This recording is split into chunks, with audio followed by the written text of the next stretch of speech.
Jail ജീവിതം എങ്ങനെയുണ്ടെന്നറിയാൻ വളരെ ആഗ്രഹിച്ചിരുന്ന ആളായിരുന്നു ബോബി ചെമ്മണ്ണൂർ. അതുകൊണ്ട് ജയിൽ എങ്ങനെയാണെന്നറിയാൻ 15 വർഷം മുൻപ് ബോബി കേരള പോലീസിനെ സമീപിച്ചിരുന്നു. അന്ന് കുറ്റം ചെയ്യാത്തവർക്ക് ജയിലിൽ കഴിയാനാകില്ലെന്ന് പറഞ്ഞ് പോലീസ് ബോബി ചെമ്മണ്ണൂരിനെ തിരിച്ചയക്കുകയായിരുന്നു. എന്നാൽ പിന്നീട് തെലങ്കാനയിൽ ജയിൽ ടൂറിസത്തിന്റെ ഫീൽഡ് ജയിൽ എന്ന പദ്ധതിയുടെ ഭാഗമായി ബോബി ചെമ്മണ്ണൂർ ആ ആഗ്രഹം സഫലമാക്കി. 500 രൂപ ഫീസ് അടച്ച് 24 മണിക്കൂറാണ് അന്ന് ജയിലിൽ കഴിഞ്ഞത്. തടവുകാരെ പോലെ വസ്ത്രം ധരിച്ചു, അവിടുത്തെ ജോലികൾ ചെയ്തു, അവർക്ക് നൽകുന്ന ഭക്ഷണം കഴിച്ചായിരുന്നു 24 മണിക്കൂർ ബോബി ചെമ്മണ്ണൂർ ജയിലിൽ കഴിഞ്ഞത്. ഫോൺ ഉപയോഗിക്കാൻ പറ്റില്ലായിരുന്നു. ഇപ്പോൾ കേരളത്തിലെ ജയിലിന്റെ ശരിക്കും ഫീൽ അറിഞ്ഞിരിക്കുകയാണ് ബോബി.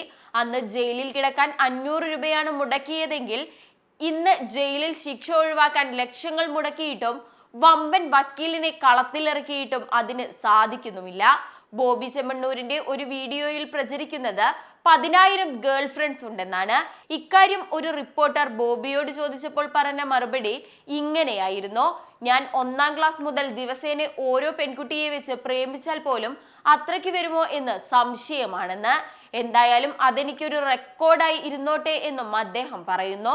ബോബിയുടെ കുടുംബത്തെ പറ്റി മുൻപൊരു അഭിമുഖത്തിൽ ചോദിച്ചപ്പോൾ മറുപടി ഇങ്ങനെയായിരുന്നു: എനിക്ക് ഒരു ഭാര്യ, ഒരു മകൾ, ഒരപ്പൻ, ഒരമ്മ, ഒരു സഹോദരൻ, ഒരു സഹോദരി എന്നിങ്ങനെ എല്ലാം ഒറ്റ നരമ്പിലാണ്. അമ്മ ഒരു പഴയ തറവാട്ടിലാണുള്ളത്. സിസിലി എന്നാണ് അമ്മയുടെ പേര്. എന്നോട് വലിയ സ്നേഹമാണ്. അതുപോലെ എനിക്ക് അമ്മയെ വലിയ പേടിയുമാണ്. ഇപ്പോഴും എന്തെങ്കിലും കുരുത്തക്കേടൊക്കെ കാണിച്ചാൽ ചൂലും കെട്ടെടുത്തടിക്കും. അമ്മ മാത്രമേ അങ്ങനെ ശാസിക്കൂ. അച്ഛൻ ദേവസിക്കുട്ടി. ഞാനൊക്കെ അദ്ദേഹത്തെ പോലെയാകാൻ ആഗ്രഹിക്കുന്ന വ്യക്തിയാണ്. ബിസിനസ്സിലുള്ളപ്പോൾ തന്നെ 15 വർഷം എയർഫോഴ്സിൽ പോയി സേവനം അനുഷ്ഠിച്ചിട്ടുണ്ട്. അത് കഴിഞ്ഞ് വീണ്ടും ബിസിനസ്സിലേക്ക് തിരിച്ചു വന്നു. വളരെ ലാളിത്യത്തോടെ ജീവിക്കുന്ന ആളാണ്. പള്ളിയിലൊക്കെ നടന്നു പോകും. രാവിലെ 5 മണിക്കെങ്കിലും യോഗ ചെയ്യും. എന്നോടും ഉപദേശിച്ചിരുന്നു 10 വർഷമെങ്കിലും രാജ്യത്തിന് വേണ്ടി എന്തെങ്കിലും ചെയ്യണമെന്ന്. പൈലറ്റ് ആവാൻ വേണ്ടി കോളേജ് കഴിഞ്ഞപ്പോൾ അഡ്മിഷനൊക്കെ റെഡിയാക്കിയിരുന്നു. അമ്മയ്ക്ക് പേടിയായിരുന്നു. വിമാനം പറത്താൻ പോകേണ്ട എന്ന് പറഞ്ഞ അഡ്മിഷൻ രേഖകളൊക്കെ കീറിക്കളഞ്ഞു. അതോടെ പൈലറ്റ് ഭാവി അവിടെ തീർന്നു. സ്കൂൾ കഴിഞ്ഞാൽ 4 മണി മുതൽ 6 മണി വരെ കടയിൽ വന്നിരിക്കാമെന്നാണ് അച്ഛൻ പറഞ്ഞത്. കോളേജ് കഴിഞ്ഞ 20 വയസ്സിൽ ബിസിനസ്സിലേക്ക് വന്നു തുടങ്ങി.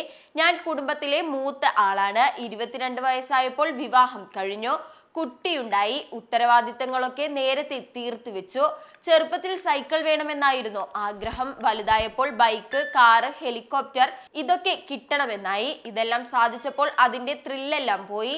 ഇതെല്ലാം അടുത്ത് വ്യത്യസ്തത അന്വേഷിച്ചു നടന്നപ്പോൾ മദർ തെരേസയുടെ പുസ്തകം വായിക്കാനിടയായി. അതിൽ നിന്നും കിട്ടിയ അറിവാണ് ചാരിറ്റിയിലൂടെയും സർവീസിലൂടെയും മാത്രമാണ് ഒരിക്കലും പറ്റാത്ത സ്നേഹവും സമാധാനവും ലഭിക്കുക എന്നത്. അങ്ങനെയാണ് അല്പം ജീവകാരുണ്യ പ്രവർത്തനങ്ങളിലേക്ക് കടക്കാനിടയായത്. ചെറുപ്പം മുതലേ സ്പോർട്സ് താരമാണ്. ഹൈജമ്പ്, ഫുട്ബോൾ, കുറച്ച് ഓട്ടം, കുംഫു, കരാട്ടെ, ഡാൻസ്, ആക്ഷൻ അങ്ങനെ കുറേയേറെ കാര്യങ്ങൾ പ്രാക്ടീസ് ചെയ്തിരുന്നുവെന്നും ബോബി ആ അഭിമുഖത്തിൽ പറയുന്നു. എന്തായാലും ജയിൽ ജീവിതം എങ്ങനെയുണ്ടെന്നറിയാൻ വളരെ ആഗ്രഹിച്ച ആളായിരുന്നു ബോബി. ഇപ്പോൾ അത് യാഥാർത്ഥ്യമാക്കിയപ്പോൾ പരിഹാസങ്ങളും ഏറെയാണ്. സിനിമാ ലോകത്തെ പുത്തൻ വിശേഷങ്ങളുമായി ചോയ്സ് മൂവി ന്യൂസിൽ വീണ്ടും കാണാം.